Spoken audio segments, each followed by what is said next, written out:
강혜신의 오늘의 미국.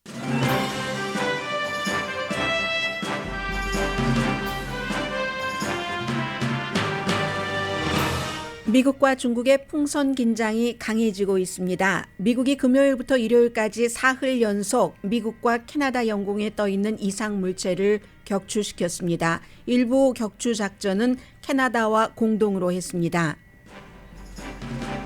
중국은 미국이 10번 이상 정찰 풍선을 중국 영공에 띄웠다고 주장했고 미국은 부정합니다. 바이든과 시진핑 의지와 상관없이 한동안 미중 관계는 긴장이 이어질 게 당연해 보일 정도의 냉각입니다. 캔사스시티 칩스가 4년 사이 두 번째 슈퍼볼에서 우승했습니다. 8초를 남기고 이긴 승리입니다. 57회 슈퍼볼은 스포츠 베팅, 흑인 부각이 키워드고 트럼프 등 공화당 정치인이 커멘트로 논란을 일으켰습니다. 플로리다주에서는 아마존이나 AT&T 등 대기업이 위선적이라는 비난을 받고 있습니다. 흑인 역사의 달에 인종차별을 비난하면서 동시에 흑인 역사 교육을 금지하는 정치인에게 막대한 선거 자금을 준다는 비난입니다. 발렌타인스데이 관련 뉴스도 오늘은 눈에 띕니다. 세계적으로 출산율이 낮은 공통적인 이유는 경제적인 것과 여성의 경력 등 때문으로 알려져 있습니다. 그런데 여성이 적당한 남편감을 찾지 못하는 게 가장 중요한 이유라는 보도와 함께 해결책도 제시된 기사도 눈에 띕니다. 속옷에 대한 미국 관세에 남녀용 차별이 있다는 보도도 나왔습니다. 남자 속옷에 대한 관세는 11.5%, 그에 비해서 여자 속옷에 대한 관세는 15%입니다. 3만 5천 명 이상이 사망한 터키 시리아 지진은 지금부터의 생존자 뉴스는 모두 기적이고 총선이 얼마 남지 않은 터키 정부는 건축업자들을 잡아들이고 있습니다. 미국에 살고 있는 파키스탄 사업가가 이름을 숨긴 채 3천만 달러를 지진 피해자들을 위해 기부했습니다. 미국 정부는 오늘 러시아에 머물고 있는 미국인들에게 즉시 러시아를 떠나라고 경고했습니다. 여행 중인 사람은 여행을 중단하고 여행을 가지 말라는 최고 수준의 경고입니다. 여러분 안녕하십니까? 오늘의 미국 강혜신입니다. 오늘 미국의 탑 뉴스는 미국이 금요일, 토요일, 일요일 사흘 동안 이상 물체를 미국과 캐나다 영공에서 격추시킨 뉴스입니다. 그러면 지난주 토요일에 2월 4일에 정찰 풍선이다. 이것은 이제 미국이 분명히 밝혔습니다. 사우스캐롤라이나에서 이제 역시 미국 영공이기는 하지만 약간 육지를 벗어난 그곳에서 스쿨버스 3대 크기의 풍선을 미국이 격추시켰습니다. 그리고 이제 지금부터 이 세 개의 금토 일에 격추시킨 것은 논란이 조금 있습니다. 그리고 미국 정부에서도 자세히 밝히질 않고 있고 자세히 밝히지 않는 부분에 대해서 또 공화당이 비난을 하고 있습니다. 금요일이었습니다. 오늘의 미국이 끝나고 나서 엘라스카의 고도에서 이상 물체가 있어서 작은 자동차 크기만한 물체라고 했습니다. 그리고 미국이 격추시켰습니다. 토요일에는 캐나다 유콘, 미국과의 국경이죠. 국경에서 한 100마일 정도 떨어진 이곳에서 역시 작은 자동차 크기의 물체를 격추시켰습니다. 이때는 캐나다와 미국이 합동작전을 펼쳤고 그리고 이제 미국의 전투기가 격추시켰습니다. 그리고 어제 일요일이었습니다. 레이크 휴런, 이 그레이트 레이크 그쪽에 있는 5대5에 있는 그 레이크 가운데서 캐나다와 국경이 있고 그리고 미시간주로 치면은 북동쪽에 있는 레이크 휴런에서 고도가 약 2만 피트였답니다. 이상 물체가 날아다니던 고도가. 그러면 상업용 비행기와 충돌할 가능성도 있고 위험이 된다는 거죠. 그리고 이제 인근에는 미군 그 기지가 있기 때문에 5대5를 가로질러서 비행하는 것을 결국은 격추시켰다는 겁니다. 원래 토요일에 캐나다 영공에서 발견이 돼서 계속 이제 격추를 시킬 만한 곳으로 오는 그 경로를 보고 있다가 미국 영공으로 들어왔을 때 이때는 F-22가 아니라 F-16이었습니다. 전투기가 공대공 미사일이 발사를 해서 위스콘신 쪽으로 이동하고 있던 중이었습니다. 그래서 캐나다 쪽에서 미국으로 남쪽으로 올 때부터 이제 그 격추시키는 게임 플랜을 갖고 있다가 결국은 격추시켰는데 어쩌면 이건 이제 캐나다의 해역일지도 모른다 이런 얘기를 하고 있고, 이 마지막에 격추시킨 것은 팔각형 모양이었다 이렇게 얘기를 합니다. 그러면 지도로 보면 제일 먼저 남쪽에서 사우스캐롤라이나 해안 쪽에서 격추시켰고, 그 다음이 제일 북쪽으로 가서 알래스카에서, 그리고는 다시 알래스카보다 약간 남쪽으로 내려와서 유콘, 더 남쪽, 이번엔 남동쪽으로 가서 레이크 휴런에서 결국은 격추시켰다는 얘기가 됩니다. 그런데 특히 이제 그 세 번에 격추시킨 건 뭐 그 안에 뭐 금속도 들어있었다, 뭐 웬만한 어떤 크기의 뭐 디바이스도 들어있었다 이런 얘기들을 많이 하고 있고, 민주당의 척 슈머 상원 그 원내대표는 이것은 분명히 무슨 정찰용이다라고 얘기를 했는데, 또 다른 의원은 정찰용이 아니라 이 세 개는 기상용일 수도 있다 뭐 이런 얘기까지 하고 있고, 미국 정부에서 정확하게 그 물체가 무엇이었는지는 밝히지 않고 있습니다. 이상 물체다 그런 정도만 지금 얘기를 하고 있는데, 여기까지 나오니까 중국이 오늘 아침에 뭐라고 얘기를 하냐면, 미국이 2022년 초부터, 그러니까 지난해 초부터 지금까지 중국 영공에 10번 이상의 고도 풍선을 보냈다 하고 주장을 하고 있습니다. 그런데 중국은 이게 군사용인지 정찰용인지를 밝히지 않았지만, 다만 불법으로 중국 영공에 미국 풍선이 들어왔었다라고 얘기를 합니다. 중국이 이 같은 주장을 하는 것은 처음입니다. 미국은 가짜 주장이다라고 발표를 하고 있습니다. 그리고 중국에서는 일부 매체에서 중국의 북동쪽의 항구에 일요일에 미확인 공중 물체가 발견이 돼서 중국이 지금 그것을 추격을 할 준비를 하고 있다라고 중국 날짜로 일요일에 발표를 했는데, 그리고 나서 월요일에는 거기에 관한 아무런 뉴스가 없습니다. 어쨌든 지금 1월 28일에 처음으로 발견이 돼서 처음 격추시킨 날짜가 2월 4일, 2월 4일부터 오늘 2월 13일입니다. 여기까지 오는 동안에 미국과 중국과의 긴장이 굉장히 강해졌습니다. 그래서 당초에 예상했었던 것보다 더 오래 미국과 중국과의 긴장이 갈 수도 있고, 그리고 슈퍼 강대국의 이 같은 긴장은 항상 슈퍼 강대국의 지도자들이 잘 알고 있는 점입니다. 필요 없이 그 긴장의 수위가 높아지는 것을 시진핑도 바이든도 원치 않는데, 문제는 시진핑의 중국과 바이든의 미국에서 정치인들이 정치적으로 굉장히 그 긴장의 수위를 높인다는 데 있습니다.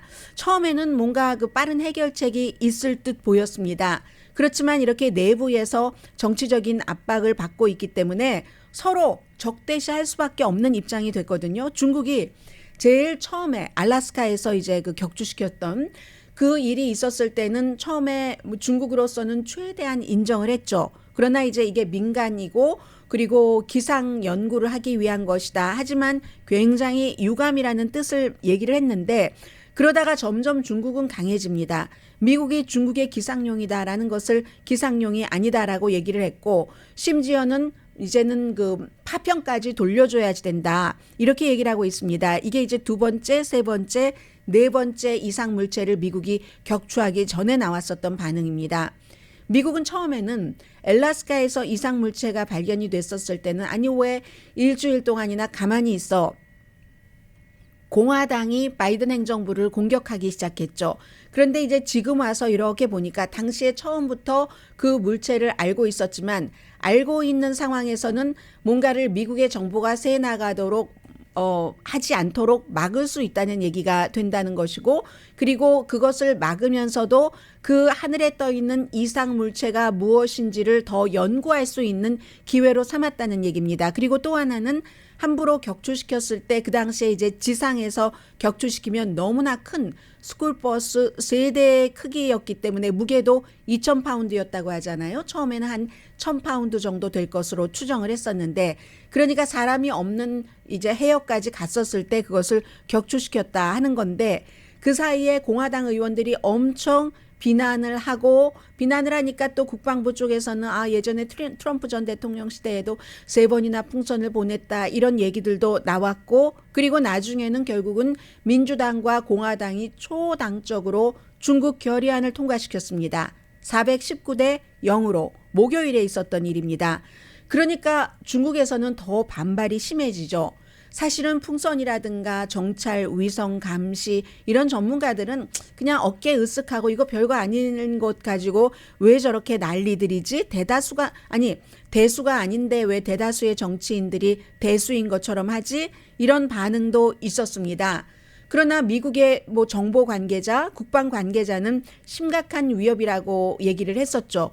왜냐하면 그 최고의 책임을 지고 있는 관리자들은 항상 무슨 일이 잘못되면은 큰일 나는 거잖아요. 그리고 중국이 위성이 무척 많이 있지만 어쩌면 뭔가 위성이 할 수 없는 다른 일을 풍선이라는 형태를 빌려서, 그러니까 그 풍선은 위성이 할 수 없는 더 세련된 일을 할 수 있는 게 아닌가? 중국군을 위해서, 인민해방군을 위해서 뭔가를 개발하고 있다는 얘기가 들리던데, 미국 국방부로서는 긴장을 하는 게 당연하죠.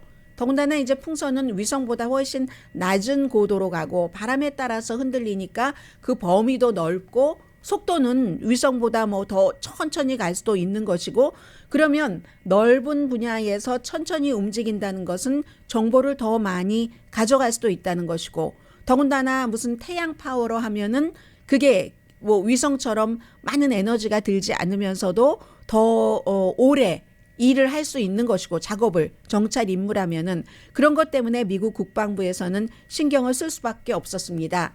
그래서 미국에서 40개국에 브리핑을 했죠. 하이난에서 중국 남동부요, 인도, 일본, 필리핀, 대만, 베트남 이런 곳에 정보를 수집하기 위해서 뭔가를 보내고 있다 하고 미국이 브리핑을 했습니다. 실제로 2020년도에 일본이 당했었던 일이고 2020년 같은 해에 인도도 당했습니다. 이런 일들이 있었고, 그런데 아무튼 미국은 하와이에서 미사일 테스트하는 그 정도 거리에서 뭔가를 요격시킨 적이 있었는데, 지난해 2월 달에 그때는 중국 것이라고 얘기하지 않았는데 지금은 이제 중국 것이라고 분명하게 밝히고 있잖아요. 또 트럼프 전 대통령 시대에 3번을 모르고 지나갔다는 것 아니겠습니까? 텍사스 상공으로 또 플로리다 상공으로 중국 풍선이 지나갔는데, 텍사스나 플로리다나 다 예민한 군기지가 있는 그런 곳을 얘기를 하고 있습니다. 그리고 또 중요한 것은 설령 이것이 중국이 얘기하는 대로 기상 연구를 위한 수집이 목적이었다 하더라도, 기상 연구를 위한 자료 같은 것을, 정보를 수집하는 것은 역시 그것뿐만이 아니라 민간인이 주도할 수도 있고, 민간인이 주도를 해도 기상에 관련된 정보를 수집한다 하더라도 플러스 알파도 할 수 있다는 얘기가 됩니다. 그리고 중국에서 이 민간 풍선 같은 경우도 그 중국 과학 아카데미가 민간 기구로 속해 있지만 이게 완전히 민간이다 할 수도 없는 것이고, 그렇기 때문에 지금 미국과 중국이 서로 국내적인 정치 문제로 굉장히 긴장이 일단 강해질 수밖에 없는데, 첫 번째 그 거대한 풍선을 추락시키고 나서 2번, 3번, 4번 금요일, 토요일, 일요일 추락시킨 것에 대해서는 미국 정부도 약간 그 내용을 구체적으로 밝히는데 자제를 하는 것 같고, 공화당에서 비난을 해도 미국이 무엇을 찾아내느냐, 이 4가지 오브젝트에서, 그래서 무엇을 찾아내서 어디까지 밝히기로 하는가, 국민들에게 모든 것을 다 밝힐 수는 없다고 보는 게 정상일 겁니다. 그래서 미국이 얼만큼을 찾아내서 어디까지 밝히느냐, 그 다음에 또 중국의 반응, 그런 것들을 보고 미국과 중국의 긴장이 어느 정도 풀어질 수 있는가를 알 수가 있습니다. 미국과 중국이 긴장한다는 것은 정말 만일의 사태에 큰 슈퍼파워 국가가 충돌하는 일을, 거기에는 이제 군사적인 충돌까지를 포함합니다. 그런 것들을 세계 어느 나라에서도 누구도 좋아하지 않기 때문에 그렇습니다.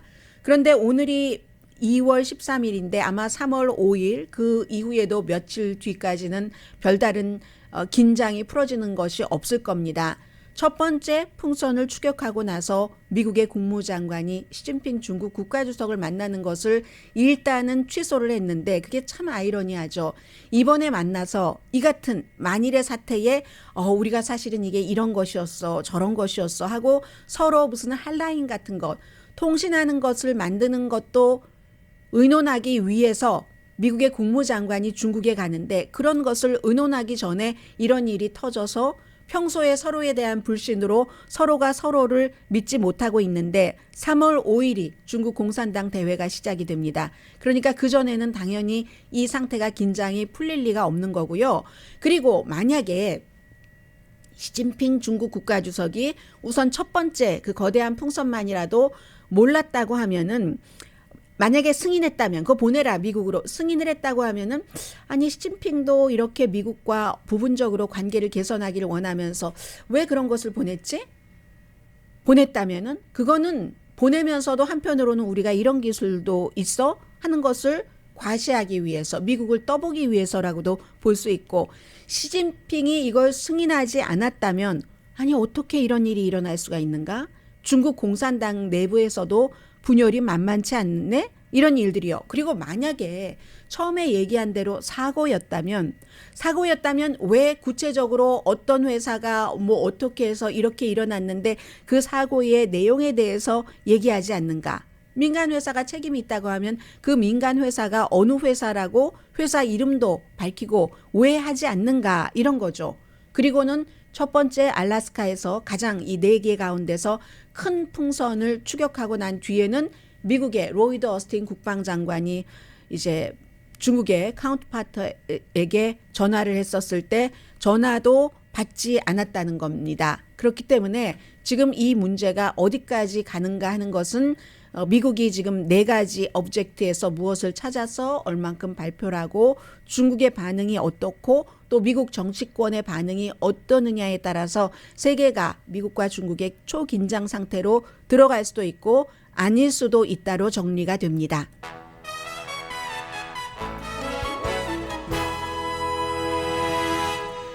잠시 뒤에는 뭐 당연히 그 슈퍼볼 얘기를 조금 드려야지 될 텐데 이 슈퍼볼이 올해는 유난히 문화적인 논란도 많았고요. 그리고 슈퍼볼은 항상은 아니지만 뭐 심심했던 그런 때도 있기는 있지만 정말 그 인간의 그 아슬아슬한 면 있죠. 경기적으로는 그런 것도 보여줬고요. 그리고 이 슈퍼볼에서 보여준 문화적인 것과 플로리다의 문화전쟁 같은 것도 연결이 돼서요. 잠시 뒤에 전해드립니다. 라디오 서울 방송 오늘의 미국 듣고 계십니다. 이번에 그 슈퍼볼은요. 미국의 퍼스트 레이디는 현장에 갔고 왜냐하면 펜실베니아 그 태생이어서 이 지고만 필라델피아 이글스의 팬이었습니다. 그래서 이제 미국의 46대 대통령을 상징하는 46 그 저지 가지고 이제 갔었는데 대통령은 워낙에 지금 일이 많아서 내일도 이제 뭐 펜타닐에 대해서 뭔가 발표를 해야지 될 것들도 있고 해서 못 갔고 이제 이렇게 해서 슈퍼볼이 진행이 됐는데 보신 분들은 너무 잘 아실 테고요. 이번에 그 57회 그 슈퍼볼이 캔사스시티 그 칩스가 4년 동안 2번째 슈퍼볼에서 우승을 했는데 사실은 경기로 따지자면 그 필라델피아 이글스가 압도했었던 때도 많잖아요. 그런데 며칠 전에 제가 말씀드린 것처럼 미나 카임즈라는 이 ESPN의 그 방송 그 퍼스널리티가 커멘테이터가 꼭 그 스코어만 가지고 하면은 이거는 숫자 포르노다라고 얘기를 했잖아요. 어쨌든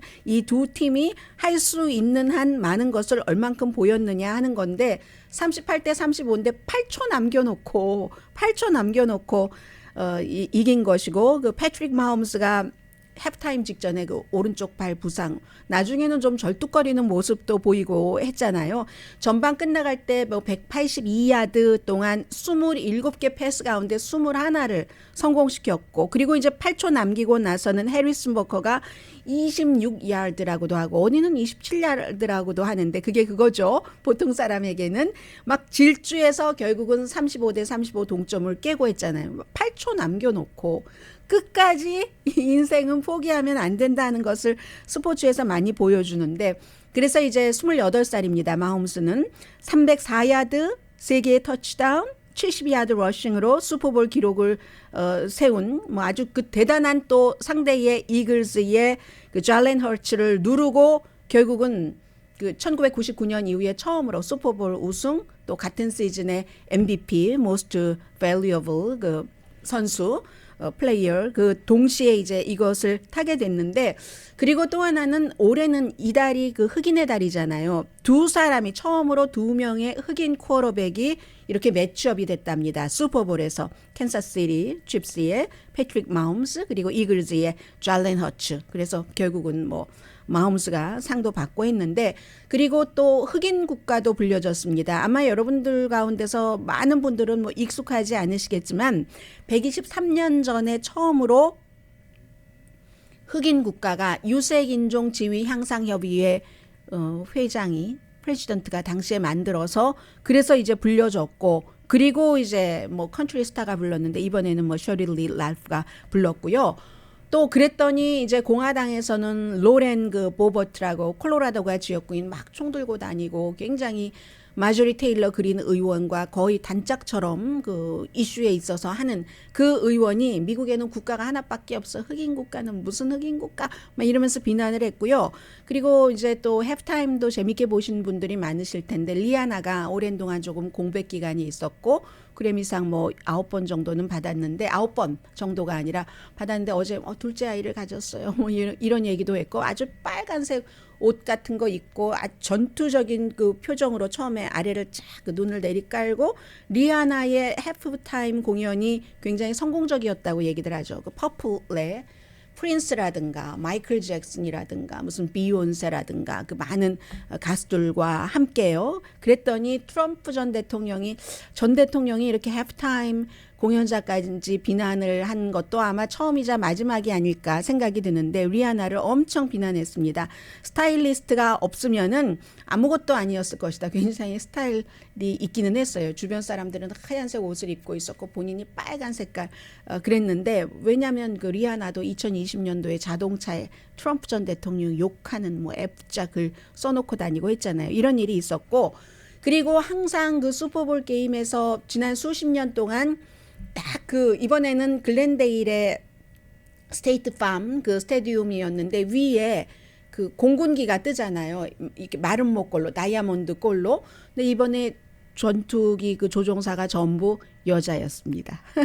그것도 하나 아주 그 해군의 여성 비행사가 있었던 게 50년 된다고 하거든요. 그 기념으로 해서 다이아몬드 1, 2, 3, 4 포지션 전부의 여자 조종사 7명이었다고 하는데요. 아니 제가 볼 때는 7명까지 아니었던 것 같은데 아무튼 다이아몬드였었고요. 이게 이제 68년부터의 전통이라고 합니다. 또 다른 것은 애리조나의 이 글렌데일 슈퍼볼이 열린 곳이 33개의 주 이 배팅 그 스포츠 도박을 허용하는 곳이었는데 어제 여러분들 가운데서 라스베가스에 가지 않고도 얼마나 많은 분들이 재미로 배팅을 하셨던 분들이 많으실 텐데, 이 같은 배팅에 대해서 캘리포니아는 허용하지 않지만 그렇지만 꼭 그 나쁘게만 생각하는 것 같지는 않습니다. 왜냐하면 슈퍼볼 볼 때 우리가 맥주도 마시고 무슨 튀긴 뭐 치맥도 먹고 하잖아요. 그런 것처럼 약간의 좋아하는 것에 대한 재미를 더하고 활기를 주고 하는 정도의 극단적인 도박, 극단적인 배팅이 아니라면은, 그렇다면은 뭐 그렇다 이런 지적들도 나오고, 그래서 처음으로 슈퍼볼 NFL도 예전에는 라스베가스의 팀도 안 줬고요. 왜냐하면 라스베가스에서 배팅을 한다 해서. 그리고 물론 지금도 선수나 스태프들은 NFL 선수나 스태프는 이렇게 배팅할 수 없습니다. 그런데 이제 그런 것들이 점점 지금부터 5년 전에 2018년도에 연방 대법원에서 특히 사무엘 얼리또 보수적인 대법관이 판결문을 썼는데, 그 당시에 이게 주정부가 알아서 할 일이지 이게 연방에서 관리를 할 일이 아니다 하면서 5년 사이에 33개 정부에서 약간의 서로의 차이는 있지만 성격의 차이는 있지만 스포츠 배팅이 합법화되고 이제 합법화 판결이 나오고 나서 그걸 불법으로 하는 게 위헌이다 하는 판결이 나오고 주정부가 알아서 해라 하니까 33개의 주가 이제 낙태를 금지하는 주가 늘어나는 것처럼 스포츠 배팅을 하는 주가 늘어나게 된. 그런데 이 애리조나가 그런 주, NFL도 이제 다 그렇게 따라가는 겁니다. 시대에 따라서 그런 것들이 있었고요. 그 정도가 이제 문화적으로는 좀 이번에 슈퍼볼이 다른 해와 좀 달랐다 하는 것이고, 그리고 슈퍼볼과 뭐 꼭 연관되는 것이라고도 볼 수 있고 연관 안 된다고도 볼 수 있는데, 오늘 보니까 플로리다주에서 대기업들이 흑인 역사의 달을 이용해서 장사만 잘하면서 인종차별 비난하면서 흑인 역사의 달이 저희 기업의 가치는 이겁니다 하고 인종차별에 대해서 엄청나게 비난하면서 인종차별을 막기 위한 사회적인 어떤 그 교육 같은 그런 시스템을 막는 정치인과 또 특정한 그 어떤 그 그룹들을 지원을 한다 해서 비난을 엄청 받고 있습니다. 회사는요, 아마존, AT&T, 컴캐스트, 디즈니, 심지어 디즈니는 최근에 이제 플로리다 주지사와 사이가 안 좋아졌지만 사이 안 좋아질 때까지는 기부를 많이 했다는 겁니다. 월마트, 코카콜라, 또 뭐 도어대쉬, 이 음식 배달하는 또 제너럴 모터스 이런 회사인데, 특히 2020년도에 조지 플로이드가 목 졸려서 백인 경관에 의해서 숨지고 나서 많은 기업들이 인종차별 없어야지 돼 하는 것을 공개적으로 밝혀왔는데, 지금 보도를 보면은요, 제가 지금 어디에 보도냐면은요, 뒤로 가버렸어요. 네, 영국의 가디언의 보도입니다. 아주 자세히 전했는데, 예를 들어서 워싱턴에 있는 비영리 재단 Center for Political 정치 책임 센터라는 곳과 플로리다주 올랜도에 있는 아주 진보적인 단체입니다. 이 단체는 Equal Ground라는 이런 단체들이 쭉 조사를 했더니 기업이 최근에 몇 년 동안 계속 점점 인종이라든가 사회적인 이슈에 대해서 의견을 얘기를 하잖아요. 왜냐하면 직원들도 요구를 하고 소비자들도 회사의 입장을 밝혀라 하니까. 그래서 흑인 역사의 달에 인종차별 없애야지 돼 라고 많이 말하고 성명을 내면서 완전히 론 디센티스라는 플로리다 주지사에게 기부를 한다던가, 지난 2022년 선거에서도 공화당에 엄청 기부를 했는데, 그게 이제 특히 플로리다의 경우는 학교에서 공립학교에서 뭐 대학교 AP 시험도 그렇지만 비교 인종학이라든가 아니면 흑인 노예제라든가 이런 것을 백인의 해가 된다는 이유 등을 들어서, 그리고 잘못된 것을 가르친다 등의 이유를 들어서 가르치지 못하게 하고 있잖아요. 그렇게 디즈니조차도 이 론 디센티스 재선에 $50,000를 기부를 하고 플로리다 공화당에 $125,000를 기부했다. 공화당에 기부한 게 나쁜 게 아니라 공화당이 론 디센티스가 학교, 고등학교, 초등학교, 중학교, 대학교에서 이러한 것을 가르치면 안 된다. 이 가르치면 안 된다 하는 인종과 연관돼서 그런 주장은 찬성하는 사람들도 있고 반대하는 사람도 있습니다. 그런데 어쨌든 지금은 이제 그 론 디센티스가 뭐 노예제를 가르친다던가 비교 인종을 가르친다던가 하는 것을 그 금지하는 것에 반대하는 입장에서 지금 그 가디언이 보도를 한 겁니다.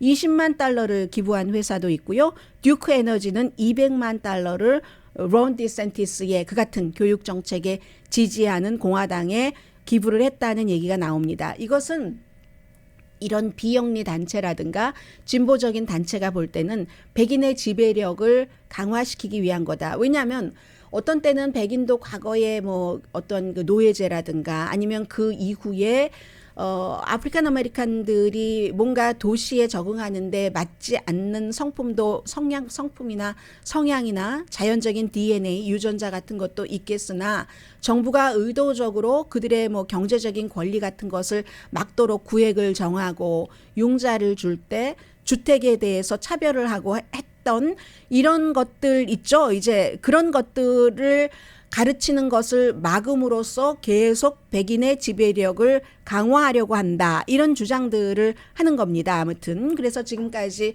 플로리다주뿐만이 아니라 25개 주에서 인종에 대해서 좀 구체적으로 가르치는 것을 금지하는 법안이 최근에 많이 나왔고요.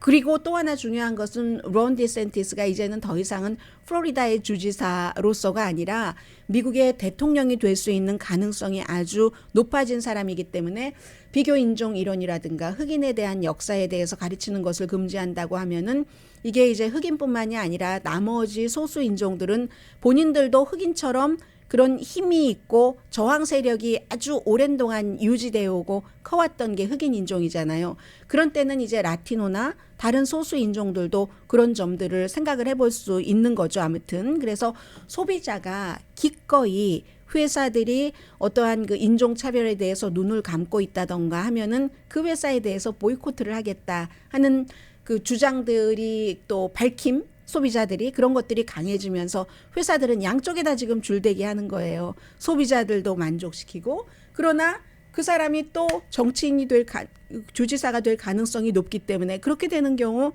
주지사하고 관계가 나빠서 그 회사에 이득이 있는 게 뭐가 있겠습니까? 그러니까 위선적이다라는 비난을 받고 있습니다. 잠시 뒤에는요. 발렌타인스데이와 관련이 있는 뉴스 두 가지, 하나는 관세에 관한 것, 하나는 출산율에 관한 것 전해드립니다.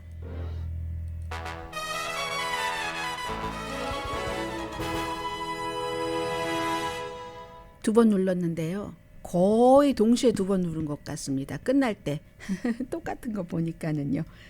자, 오늘의 미국 듣고 계십니다. 세금부터 할까요? 세금은 세금인데 수입품에 붙여지는 세금이죠. 중국에서 물건이 수입해서 미국으로 들어온다 하면은 거기에 이제 관세를 또 붙이는데 그게 미국의 수입업자가 내는 겁니다. 트럼프 전 대통령이 항상 주장을 했었던 그 중국에서 내는 거다 관세는 중국 제품에 대해서 이 말은 거짓말입니다. 이제 미국의 수입업자가 내는 거고 수입업자가 미국 정부에 내는 거죠. 관세를 미국 정부에 내면은 그러면은 아무래도 그 수입품은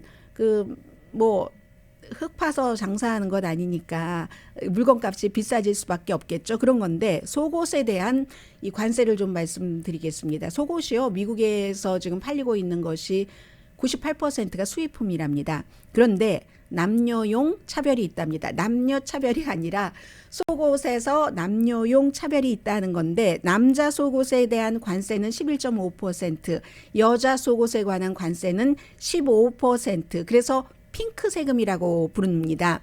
속옷에 관한 이 결론 자체가 차별이다. 이게 워싱턴 포스트가 오늘 보도를 한 내용인데요. 발렌타인스데이가 내일이니까 이제 그 최악의 발렌타인스 서프라이즈가 될 것이다. 뭐 이런 설명까지 붙였는데 여성이 속옷을 남성보다 더 산답니다. 그래서 지난해에 속옷 관계 팬티를 주로 말하는데 관세가 15억 4천만 달러인데 4분의 3이 여성용 속옷이었답니다. 다른 나라는 남자용이랑 여자용이랑 관세가 거의 같대요. 그런데 뭐 예외가 있을 수 있으니까 거의라고 말씀을 드린 것 같고 그런데 이제 속옷 한 장에 관세가 여성용은 1달러 10센트 뭐 비싼 것 사 입을 때 아주 비싸다고 할 수는 없지만 남성용은 한 장당 75센트가 세금이라고 하거든요. 그러면 이게 왜 남자용 여자용에서 남녀 차별을 했는가 정확한 이유는 모른답니다. 워싱턴 포스트가 설명한 것을 보니까 아마도 초기에 어떤 로비, 관세를 처음 할 때 로비 때문이 아니었을까. 관세라는 것은 사실은 국내에서 제조되는 어떠한 것을 그 회사 또 물건을 보호하기 위해서 수입품에 세금을 따로 더 붙이는 거잖아요. 그래서 국내에서 제조되는 것을 보호하기 위해서.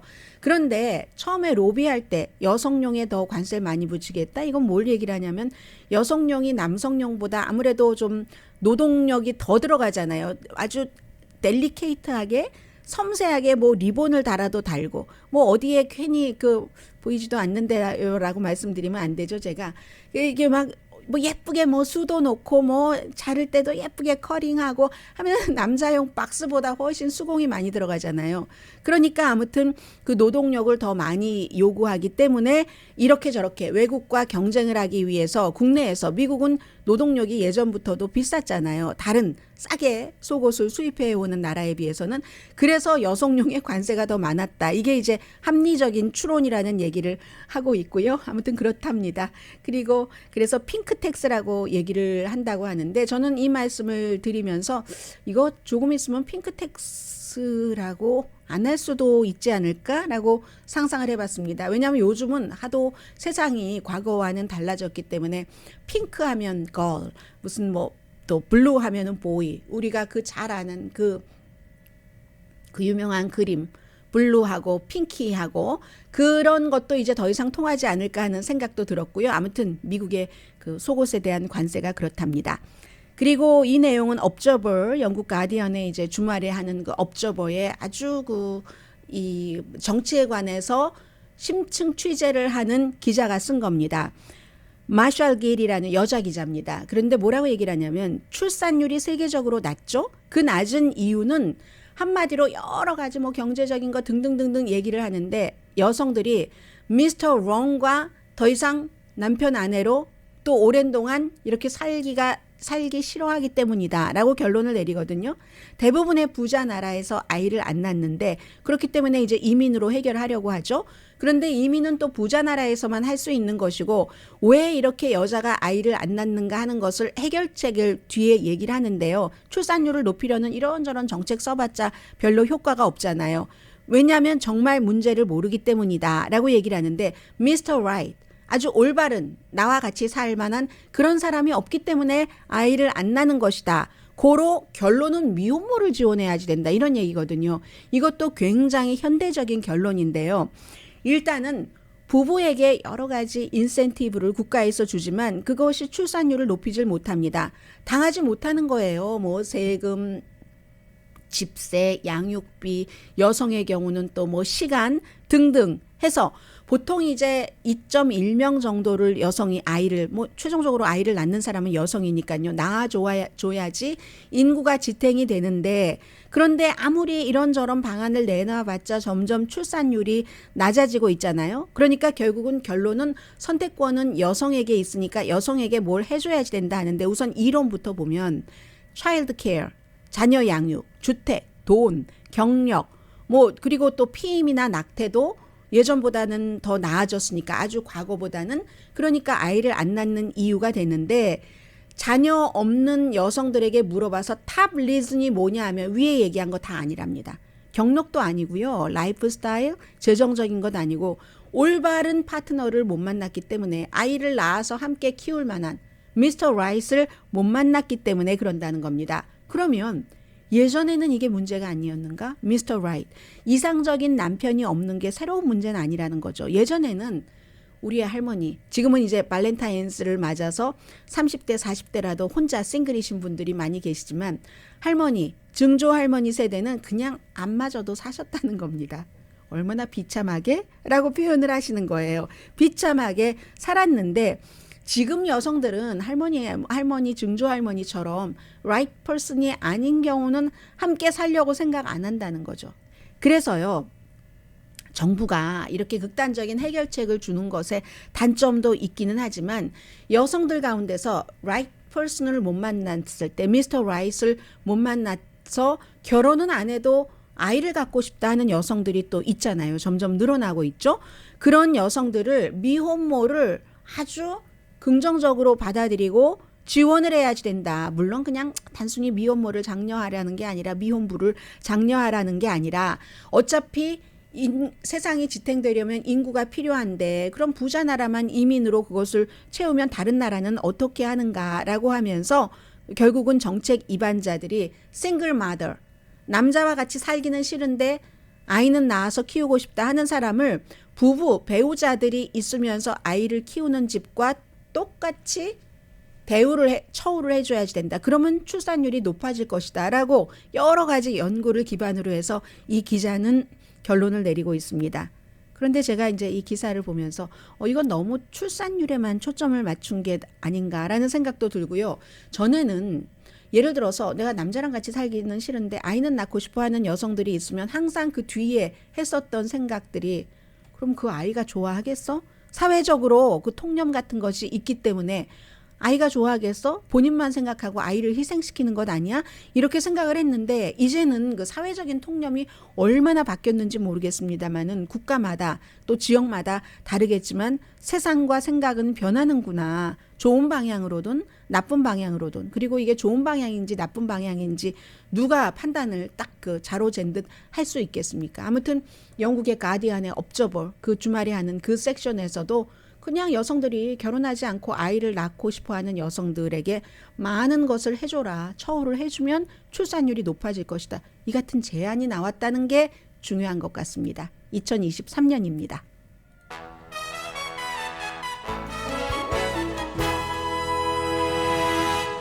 라디오 서울 방송 오늘의 미국 듣고 계십니다. 먼저 그 터키와 시리아, 저는 터키가 더 마음에 갑니다. 그리고 저뿐만이 아니라 뭐 미국의 많은 주요 매체라든가 영국의 뭐 많은 주요 매체라든가 뭐 BBC 또 가디언, 이코노미스트 전부 그냥 터키라고 부르고 있습니다. 튀르키예는 터키에서 부르기를 원해주는 그런 이름이고요. 부르기를 원해주는 대로 불러주긴 해야지 되는데요. 그러면 섞어서 부르겠습니다. 지금 3만 5천 명 이상이 사망했고 3만 명 정도는 적어도 터키에서 사망했습니다. 터키에서 8만 명 이상이 병원에 입원을 했고 100만 명 이상이 임시 쉘터에서 생활을 하고 있습니다.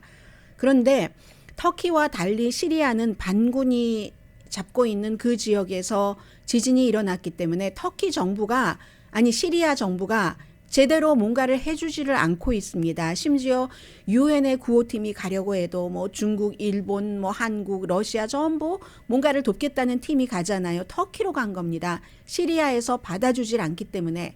그래서 이제 미국이 시리아를 테러 국가로 일찌감치 지정을 하고 그 이후에 지금 바사르 알 아사드 대통령과도 사이가 나쁘기 때문에 경제적인 제재를 하고 있는데 이번 지진으로 180일 동안 경제 제재를 풀기는 풀었습니다. 그리고 시리아 정부를 향해서 우리가 그쪽 지역에 구호 활동을 할 수 있도록 좀 열어달라, 길을 열어달라고 하는데도 시리아 정부가 지금 열어주고 있지 않습니다. 그렇기 때문에 처음부터 이번 지진의 그 큰 그 피해 지역도 터키였던 것도 사실이지만 이렇게 반군 지역에서 일어난 그 지진 그 피해이기 때문에 시리아가 주목을 받지 못합니다. 물론 규모도 그쪽에서 3만 명이 숨졌으면 남쪽 아래 시리아 쪽에서 5천 명이 숨지고 그런 점들도 있지만요. 170시간이 지나고 나서도 뭐 40세 여성이 구조됐고 그전에 또 뭐 50대 또 10살 지금부터 구조되는 모든 사람들은 기적인 겁니다. 그리고 이제는 구조 작업이 아니라 시신을 찾는 그런 작업으로 전환을 했는데 이건 이제 터키에서 1998년도 18,000명이 숨진 그 지진 이후에도 뭔가 규제를 만들어 놓고 지진에 대한 건축법을 만들어 놓고 정부에서도 슬렁슬렁 뭐 뇌물 받고 그냥 가게 하고 건축업자도 비양심적으로 지었기 때문에 최근에 지어진 건물도 와르르 무너진 이런 일이기 때문에 지금 정부는 5월 달에 선거 치러야지 되니까 건축업자들 한 명씩 잡아들이고 구금하고 출국 금지시키고 하지만 이게 그것으로 해결이 될 것 같진 않고요. 파키스탄 주민, 미국에 사는 미국 영주권자겠죠. 3천만 달러를 터키와 시리아 피해자들에게 도움을 주십시오 하고 워싱턴 DC에 있는 파키스탄 영사관으로 걸어와서 파키스탄 사람이 3천만 달러를 기부했답니다. 이름도 밝히지 않고 이런 일들이 이제 또 비극적인 곳에서 오는 또 하나의 것이라고도 할 수 있겠고요. 오늘 아침에 미국 국무부가 4단계 최고로 높은 단계로 러시아에 가지도 말고 그곳에서 여행하고 있는 사람은 돌아오십시오라고 얘기를 했습니다. 2월 24일이 되면 이제 바이든 대통령이 폴란드로 가기 며칠 전이죠. 러시아가 우크라이나를 침공한 지 1년이 되는 때고 그때가 되면 미국인이잖아요. 미국인이기 때문에 뭔가 고통을 받을 수도 있고 뭐 잘못돼서 구금될 수도 있고 이런 모든 단계 모든 가능성을 차단하기 위한 그런 것이다라고 생각하시면 되겠고요. 지금 들어오고 있는 뉴스를 보니까 북한에서 김정은의 딸인 김주애와 같은 이름을 가진 사람은 바꿔라 하는 일들이 지시되고 있다고 하거든요. 이게 김정은 위원장이 최고 지도자가 되기 1년 전에도 이런 일이 있었습니다. 아마도 딸을 최고 지도자로 키우려고 하는 것이 사실인가 현재로서는 그쪽에 무게가 조금 실리고 있는 뉴스라고도 볼 수 있겠습니다. 강혜신이었습니다.